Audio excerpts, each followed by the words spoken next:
6 nouvelles arrivées dans cette semaine mouvementée alors que les concurrents encore en mer se font de moins en moins nombreux. Salut tout le monde et bienvenue pour une nouvelle vidéo sur Gothic Sailing. Aujourd'hui, comme chaque semaine, voici un nouveau numéro du VG Recap, le 13e en ce mercredi 12 février, et on va revenir sur une semaine très riche en émotions, notamment le week-end dernier. Si mon contenu vous plaît, n'hésitez pas à vous abonner, à liker, à partager et à venir me suivre sur mes réseaux, Facebook, Instagram et TikTok, tous les liens sont comme d'habitude en description. Et sur ce, on y va pour la vidéo. Alors qu'ils sont désormais 22 skippers à avoir mis pied à terre, les sentiments sont un peu différents chez les marins de cette 10e édition. Alors que certains sont déjà rentrés, d'autres préparent leur convoyage retour quand 12 des 33 navigateurs en course en sont encore à batailler avec les océans du globe. Suite à l'arrivée de Giancarlo Pedote mardi dernier, Port Olona a pendant 3 jours plus vu de bateaux partants que de bateaux arrivants. Et pourtant, c'était sans compter sur un week-end de folie qui se profilait, bien qu'il n'eût pas été évident de le constater jusqu'à samedi soir, le vent de face retardant les arrivées du dimanche au lundi et jouant ainsi les troubles fêtes dans les prévisions d'arrivée. Mais la mer a entendu les prières des marins et les observateurs et ce sont finalement 5 skippers qui ont posé pied à terre samedi et dimanche dernier. C'est donc comme prévu l'aventurier fou de ce Vendée Globe, Guirec Soudé, qui a ouvert le bal samedi 8 février en coupant la ligne d'arrivée à 9h18 après 89 jours, 20h, 16 minutes et 20 secondes d'une course magnifique, passée à batailler avec les bateaux à dérive malgré de nombreuses avaries qu'il a toutes réussi à combler. Après un tour du monde avec sa poule Monique et une double traversée de l'Atlantique à la rame, le Breton, qui a pu compter sur une forte mobilisation des observateurs de sa région Sable d'Olonne, a bouclé un nouvel exploit, l'Everest des mers à 33 ans. Cependant, avide d'encore plus d'aventures et de sensations, il a annoncé dès son arrivée et de façon très claire qu'il ne remplira pas en 2028, souhaitant démarrer un nouveau projet, s'attaquer au record du Tour du Monde d'Est en Ouest détenu depuis 2004 par l'illustre Jean-Luc Van den Ende, 3e du Vendée Globe 1989 et 2e de l'édition 1992, à bord d'un ultime, cet trimaran géant de 32 mètres de long. Soutien total à Guirec dans sa nouvelle orientation, même si un petit pincement au cœur se fait ressentir à l'idée de savoir qu'on ne le reverra pas au départ dans 4 ans. Mais c'est surtout le dimanche qui allait attirer les observateurs et les spectateurs de ce Vendée Globe. En effet, si les 4 arrivées du jour constituent un événement très fort en émotion, c'est d'autant plus le cas lorsque l'on aperçoit les 4 noms qui doivent couper la ligne. Parmi eux, non seulement le brillant japonais Kojiro Shiraishi, mais surtout la coqueluche du public observant de près ou de loin la course, Violette d'Orange. Le skipper nippon ouvre le bal de ce dimanche vendéen pourtant froid et nuageux et coupe la ligne d'arrivée à 10h36 après 90 jours, 21h, 34 minutes et 41 secondes de mer, s'offrant sa seconde ligne d'arrivée de l'Everest des mers, une première pour un skipper asiatique, lui qui a été devenu le premier finisher asiatique du Vendée Globe il y a 4 ans.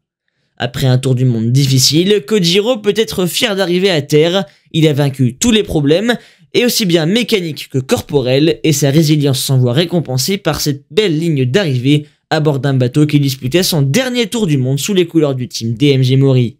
Et bien évidemment, le vrai spectacle de cette journée était sans conteste l'arrivée de l'ultra populaire Benjamin du Vendée Globe.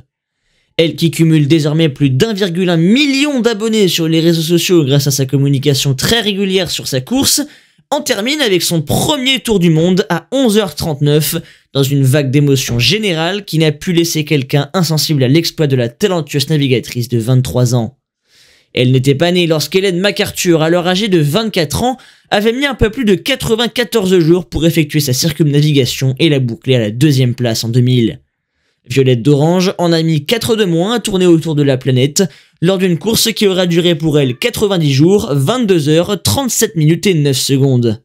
Ce n'est qu'un prologue à la remontée du chenal qui s'ensuit, littéralement du jamais vu dans l'histoire du Vendée Globe. Ce stade à ciel ouvert était véritablement à guichet fermé ce dimanche et a fait un énorme bruit au passage de l'héroïne de toute une génération, car désormais, oui, Violette est une source d'inspiration pour les jeunes. Un chenal noir de monde, noir de bateaux aussi, le cortège accompagnant Devenir était impressionnant et beaucoup de beau monde sur les pontons de Port Olona. Jean Le Cam bien sûr, son mentor, mais aussi Sam Davis, son idole de toujours. Une véritable ambiance de départ, et là c'est pas de la narration, c'était compliqué de trouver une place de parking et une position qui permettait de bien voir tout ce qui se passait, c'était dingue. Quoi qu'il en soit, cette arrivée rentre véritablement dans l'histoire du Vendée Globe. Désormais, la Benjamin, toute édition confondue, Violette a offert à Hubert sa 4e ligne d'arrivée du Vendée Globe, et qu'elle est belle. Ce n'est que le début de l'aventure de la jeune Rochelaise en IMOCA, qui va être, si vous ne le faites pas déjà, à surveiller de très près pour 2028 et avant. Après cette véritable marée humaine pour l'arrivée de la star de ce Vendée, ce n'est néanmoins pas pour autant que la journée se terminait, bien au contraire. 2 autres skippers étaient attendus pour les premières heures de cet après-midi dominical, alors que la pluie avait refait son apparition au Sables d'Olonne. C'est le Viking de Carteret, le Normand Louis Duc, qui a ouvert le bal de la seconde partie de journée, en franchissant la ligne d'arrivée du Vendée Globe à 13h10 en 26e position, après 91 jours, 0 heure, 8 minutes et 48 secondes d'une formidable aventure menée à bord d'un bateau que Louis a fait, au sens propre du terme, renaître de ses cendres. Il s'agit en effet de l'ancien Fortil de Clément Giraud, victime d'un incendie quelques jours avant le départ de la Transat Jacques Vabre 2019. Un bateau qu'il a racheté, remis en état pour ses propres moyens, avant de parvenir à trouver in extremis ses sponsors afin de boucler son budget, l'un des plus serrés de la flotte, au même titre que son premier poursuivant, Sébastien Marseille, qui à bord de Foussier en termine avec son tour du monde 27 minutes plus tard, à 13h37. Le skipper du voilier Orange, ancien co-skipper de Romain Attanasio, et ayant pris part à des courses sur des supports très différents, a savouré la remontée du chenal comme il se doit, lui qui, parti de rien il y a 3 ans, a réussi son incroyable pari.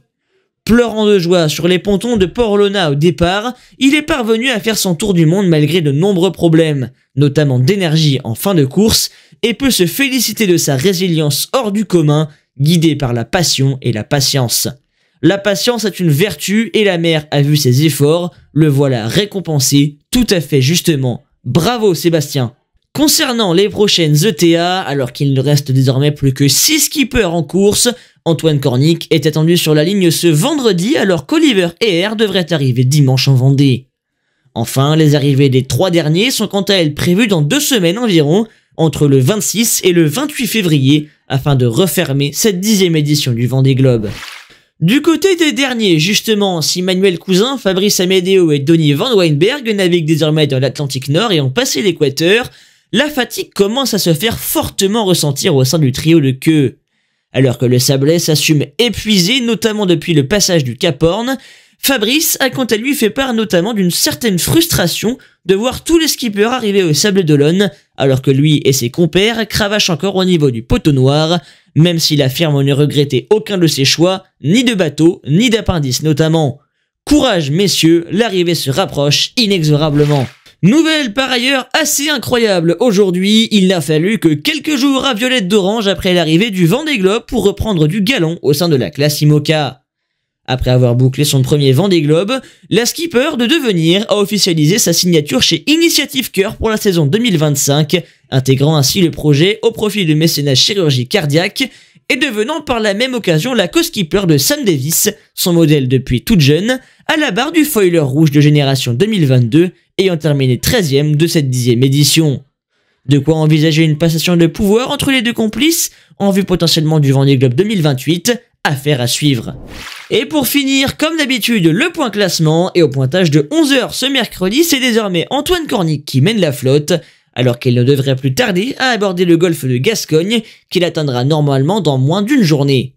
Le 28e possède une avance conséquente de 1153 000 sur son premier poursuivant, le Suisse Oliver Heer, qui lui bataille encore avec le 30e Xu Jingkung, situé à un peu plus de 100 000 derrière.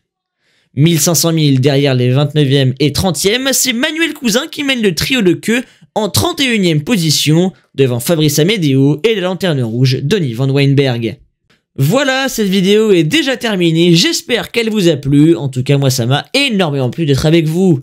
Si vous aimez mon contenu, n'hésitez pas à vous abonner, à liker, à partager et à venir me suivre sur mes réseaux. Et sur ce, moi je vous dis à mercredi prochain pour l'avant-dernier numéro du VG Recap. C'était Gothic, ciao ciao, bye.